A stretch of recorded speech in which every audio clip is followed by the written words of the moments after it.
Bonjour à tous. Mouammar Kadhafi était président de son pays de 1969 à 2011.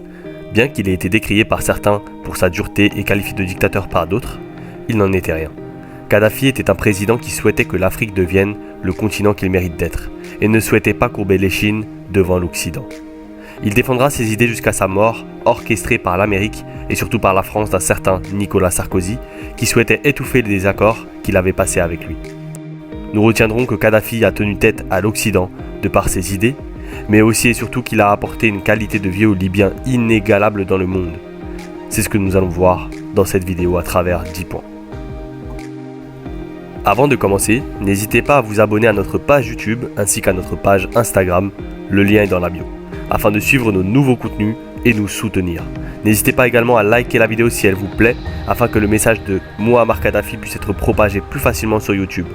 Nous sommes aussi sensibles au fait que vous laissiez un commentaire afin de nous donner votre point de vue sur la vidéo et nous dire si nous avons oublié des choses importantes à vos yeux. Cela est très important pour nous d'échanger avec vous. Merci à vous. Commençons donc.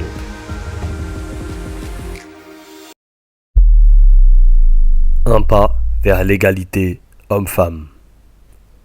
Soyons galants et commençons par les femmes et le droit des femmes sous Kadhafi. Malgré plusieurs accusations sur des relations qu'il ait eues avec de nombreuses femmes, Kadhafi souhaitait le bien des Libyennes et des femmes dans son ensemble. Ainsi, il participa à révolutionner le pays en faisant un grand pas vers l'égalité homme-femme. Ainsi, contrairement au passé libyen, les femmes avaient désormais accès à des fonctions importantes et à des postes de responsabilité. En 1989, il interdira la polygamie, sauf si la femme est d'accord bien sûr, et donne aux épouses le droit de demander le divorce et de garder leur appartement si ce divorce leur est accordé, ce qui n'était pas autorisé jusque-là. Et pour finir, le taux d'alphabétisation des femmes était à l'époque quasiment similaire à celui des hommes, une chose très rare en Afrique aujourd'hui encore. Mariage pour tous, mais pas comme vous le pensez.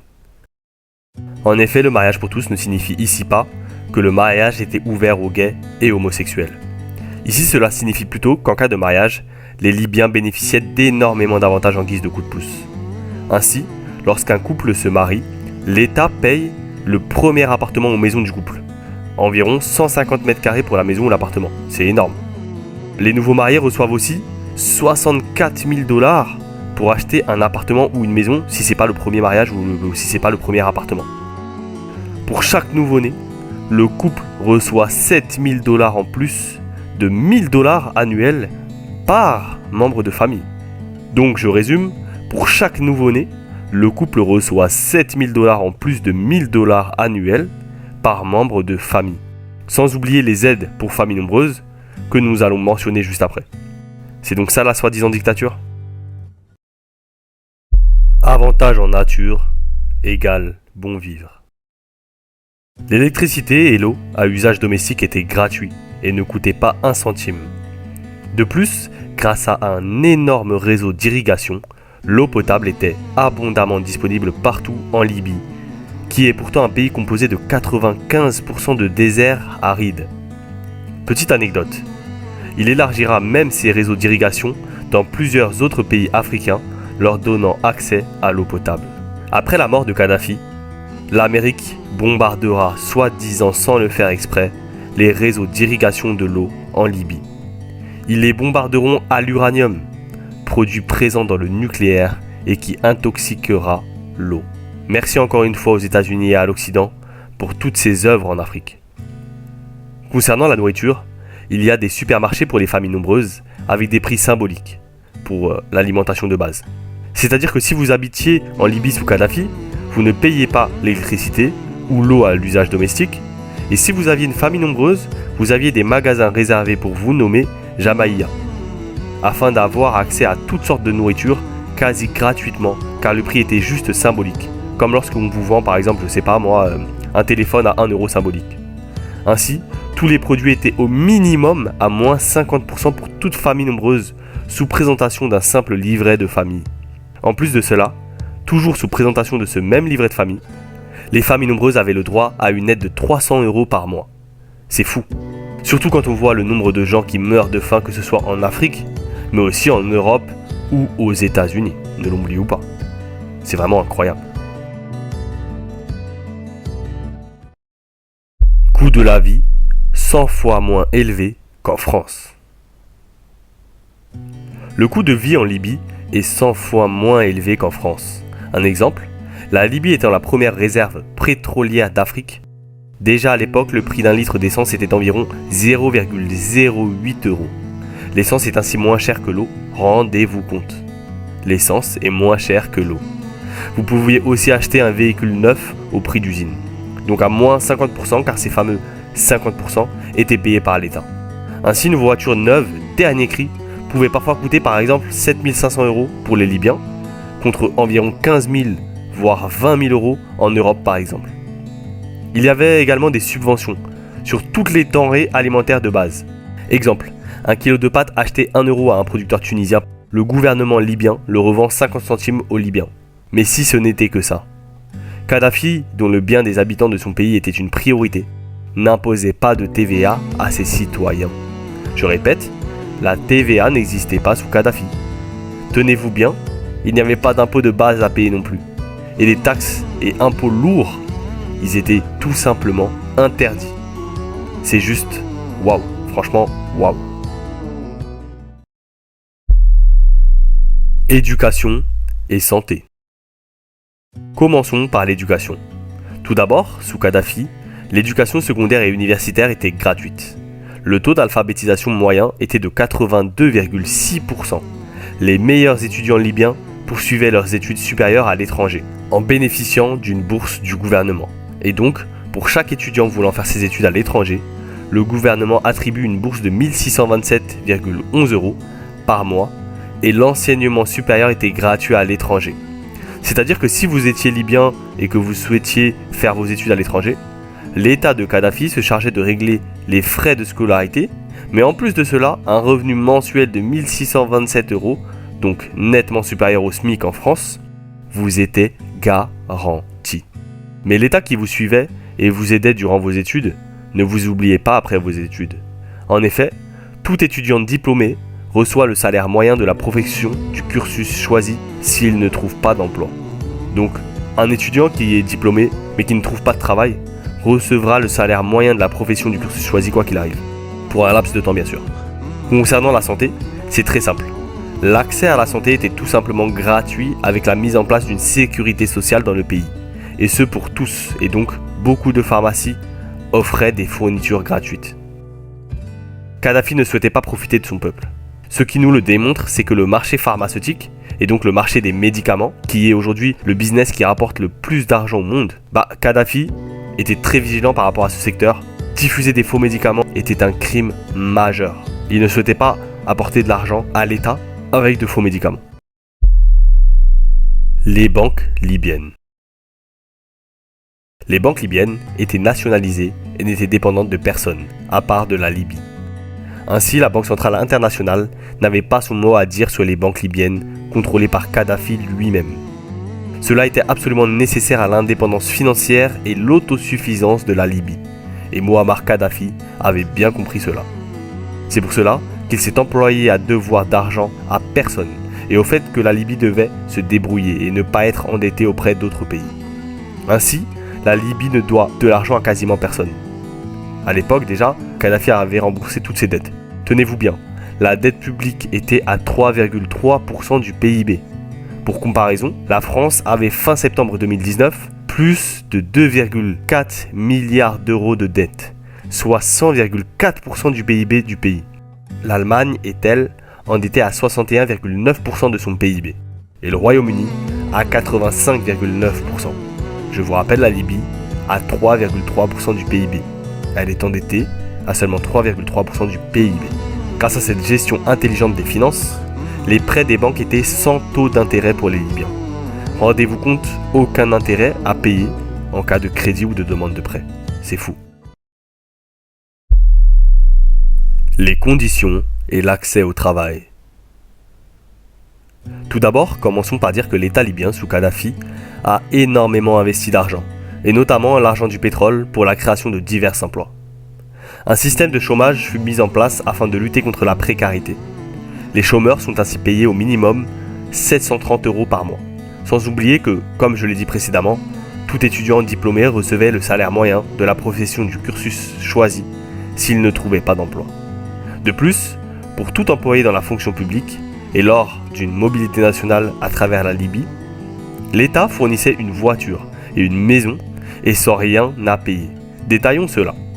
En gros, si un employé de la fonction publique était muté dans le territoire libyen, un véhicule de fonction ainsi qu'un logement de fonction étaient prêtés si cela était une mission de courte durée. Si c'était une mutation définitive, la maison ainsi que le véhicule n'étaient non plus prêtés à titre gratuit, mais donnés.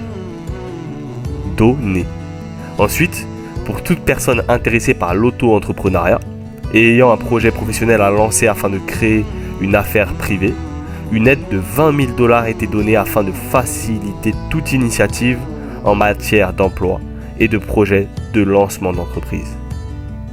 Pour finir, tout retraité recevait une aide minimale de 200 € par mois.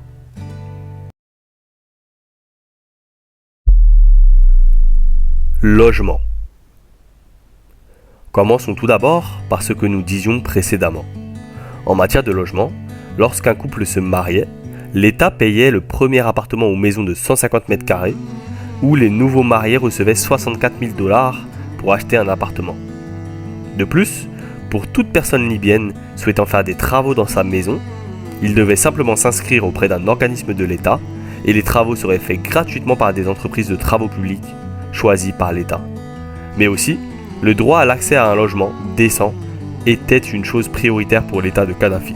Ainsi, pour toute personne libyenne n'ayant pas de logement, il devait également s'inscrire auprès d'un organisme de l'État et il lui était attribué dans le plus court laps de temps un logement sans qu'il n'avance aucun centime, mais également sans faire de crédit. Et ainsi, cela lui permettait d'avoir accès à un logement sans être endetté.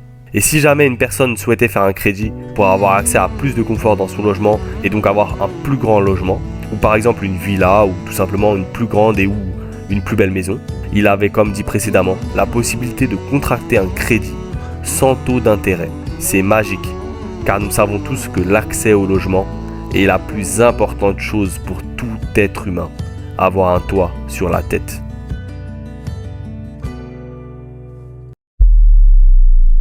Panafricanisme.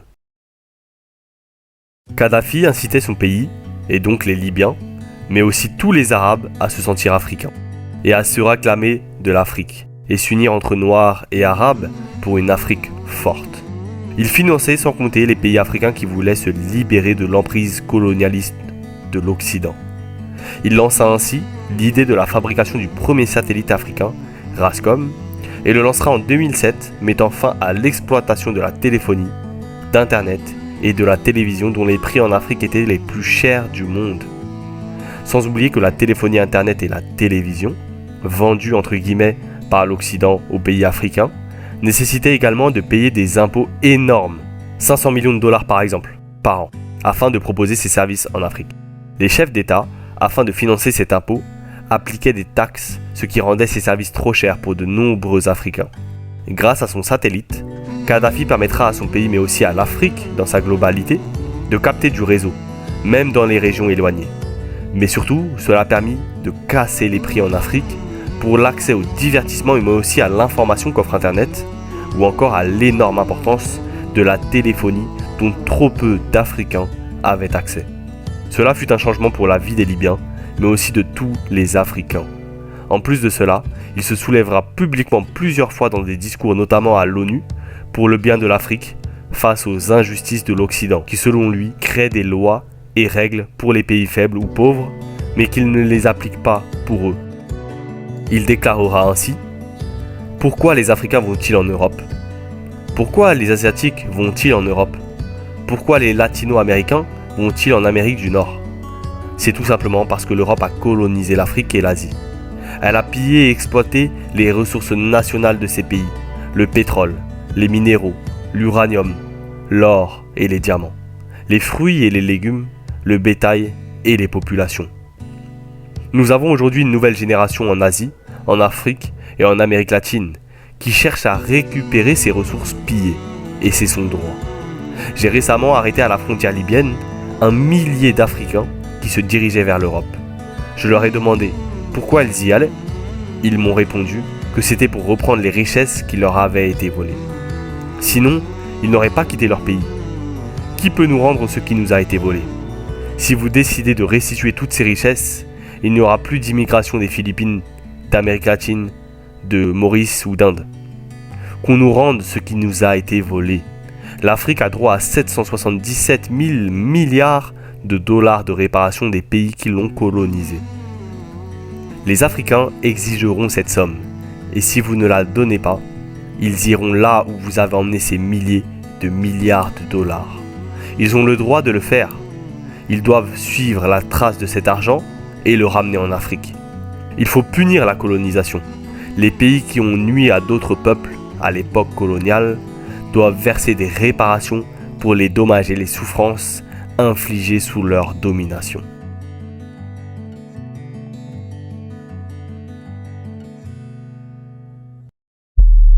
Nations unies d'Afrique. Kadhafi était quelqu'un d'ambitieux et il avait des projets énormes pour l'Afrique. Les États-Unis d'Afrique avec une monnaie unique, le dollar en or. Et tout pays voulant commercer avec les États-Unis d'Afrique devait payer en or. Une banque centrale africaine et donc un fonds monétaire africain était ainsi prévu aux grandes dames des Américains et de l'Occident qui, après cet épisode, qualifieront bizarrement et injustement Kadhafi de terroriste et de dictateur. L'idée des États-Unis d'Afrique avait pour but d'aider les pays africains à sortir des griffes des pays civilisés et mettre un frein au pillage et spoliation, c'est-à-dire que cela avait pour but la fin du néocolonialisme. L'idée d'une monnaie commune et des États-Unis d'Afrique ne verra jamais le jour car Mouammar Kadhafi sera malheureusement exécuté le 20 octobre 2011. Bizarrement, peu de temps avant la réalisation de ce projet énorme. Ironie du sort, lui qui avait tant aidé son peuple à avoir une belle vie en Libye, comme je vous l'ai dit dans les points précédents, sera exécuté par qui? Par son propre peuple. Par une partie en tout cas de son propre peuple. Armé bien entendu par l'OTAN, entre autres les USA et la France menés par Nicolas Sarkozy, alors président, qui voulait faire taire Kadhafi, qui avait entre autres financé sa campagne électorale qui lui vaudra d'être président de la République française. Le peuple exécutera Kadhafi en humiliant sa dépouille, car les médias occidentaux leur avaient monté la tête en leur faisant croire qu'ils n'étaient pas libres. Ils leur ont mis dans la tête qu'il leur fallait une vraie démocratie, la liberté. On voit les retombées en Libye de nos jours, où le pays ne représente plus rien. Je tiens à dire également que le cinéma est un vrai fléau, également en Afrique, car véritable outil de propagande. Le cinéma fait croire aux Africains qu'en Occident, les gens sont tous beaux, heureux et libres. Les Libyens goûtent aujourd'hui à la réalité et au retour du bâton de leurs actes envers Kadhafi. Ils ne vivront plus jamais la belle vie dont ils jouissaient jusqu'ici. En tout cas, chapeau à Kadhafi pour le chef d'État qu'il fut et pour le bien qu'il était pour l'Afrique. Et surtout, qu'il aurait été si on ne l'avait pas lâchement exécuté.